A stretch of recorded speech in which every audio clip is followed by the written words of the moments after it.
Maradona বলেছিলেন, আমার জায়গা যে নিতে পারবে সে আর্জেন্টিনার সেরা খেলোয়াড় হতে পারবে। টেভেজ বলেছিল, যে মেসিকে বুঝে না সে ফুটবল খেলাই বুঝে না। ব্রাজিলের পেলে বলেছিল, মেসিকে কখনোই খারাপ খেলতে দেখিনি, সে সবসময় একই ধারে খেলে আসছে। পেপ গার্দিওলা বলেছিলেন, মেসিকে নিয়ে কিছু লিখবেন না, না লিখে ওকে শুধু দেখে যান, কেননা কোনো কোচ বা সিস্টেম তাকে আটকাতে পারে না। রাইকেট বলেছিলেন, মেসির গোল এক একটা শিল্পকলা, আবার বলেছিলেন মেসি মানে ফুটবলের ইতিহাস। ব্রাজিলের রোনালদো বলেছিলেন, মেসিকে অনেক বেশি কমফিট মনে হয়। ফিকো বলেছিলেন, মেসিকে দেখা মানে অর্গজমের পর অবিশ্বাস্য। জাভি বলেছিলেন, মেসি অন্যদের থেকে কতটা এগিয়ে এটা যারা বুঝে না তারা অন্ধ।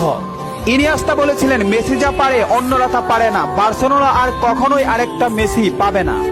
ব্রাজিলের রোনালদিনহো বলেছিলেন, আমি একবার বিশ্ব সেরা হয়েছিলাম, কিন্তু তখনও বার্সার সেরা প্লেয়ার হতে পারিনি, কারণ তখন বার্সাতে ছিল মেসি। অরিফ বলেছিলেন, মেসিকে দেখলে সব সময় সতর্ক থাকতে হয়। ইব্রাহিমোভিচ বলেছিলেন, মেসির বাঁ পায় যথেষ্ট।